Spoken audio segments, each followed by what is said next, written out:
भूतिया हवेली का रहस्य। गांव के बाहर एक पुरानी सुनसान हवेली थी जिसे लोग भूतिया हवेली कहते थे। कहते थे कि जो भी वहां गया वह कभी लौटकर नहीं आया। रात में हवेली से अजीब अजीब आवाजें आती थीं, कभी किसी के चीखने की तो कभी दरवाजों के अपने आप खुलने और बंद होने की। गांव के लोग उस हवेली के पास जाने से भी डरते थे। चुनौती स्वीकार की।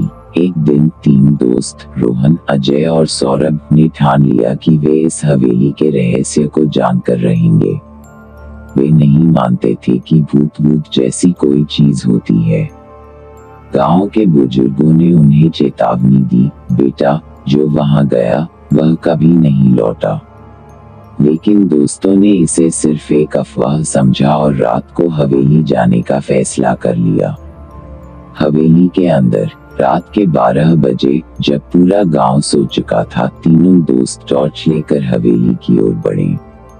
हवेली टूटी फूटी थी, दरवाजे जंग लगे थे और खिड़कियां टूटी हुई थी। जैसे ही उन्होंने अंदर कदम रखा, एक ठंडी हवा चली और दरवाजा अपने आप बंद हो गया। अचानक अजय ने किसी के चलने की आवाज सुनी। शायद हवा होगी, रोहन ने कहा। लेकिन तभी सीढ़ियों पर किसी के उतरने की आवाज आई। तीनों का दिल जोर जोर से धड़कने लगा। डरावनी परछाई। अचानक एक कमरे से धीमी धीमी रोशनी दिखाई दी। तीनों धीरे धीरे उस कमरे की ओर बढ़े। जैसे ही उन्होंने दरवाजा खोला, एक तेज चीख गूंज उठी। वहां एक परछाई थी, एक लंबी काली आकृति जिसकी लाल आंखें चमक रही थीं।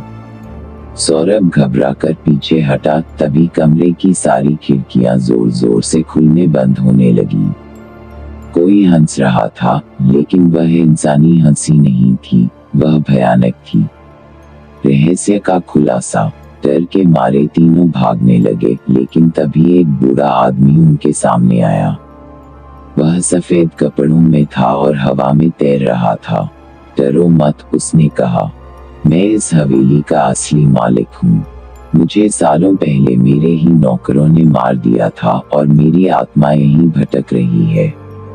जब तक कोई मेरे शरीर को उचित संस्कार नहीं देगा, तब तक मैं मुक्त नहीं हो सकता। अंतिम संस्कार और मुक्ति। अगले दिन तीनों दोस्तों ने गांव वालों को सब कुछ बताया।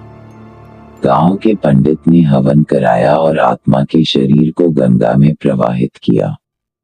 जैसे ही यह हुआ, हवेली अचानक सामान्य लगने लगी। कोई अजीब आवाज नहीं, कोई डरावनी परछाई नहीं। उस दिन के बाद हवेली फिर कभी भूतिया नहीं लगी। गांव वाले अब वहां जाने से नहीं डरते थे और तीनों दोस्तों ने समझ लिया कि कुछ रहस्य वाकई में डरावने होते हैं, लेकिन हर भूत बुरा नहीं होता।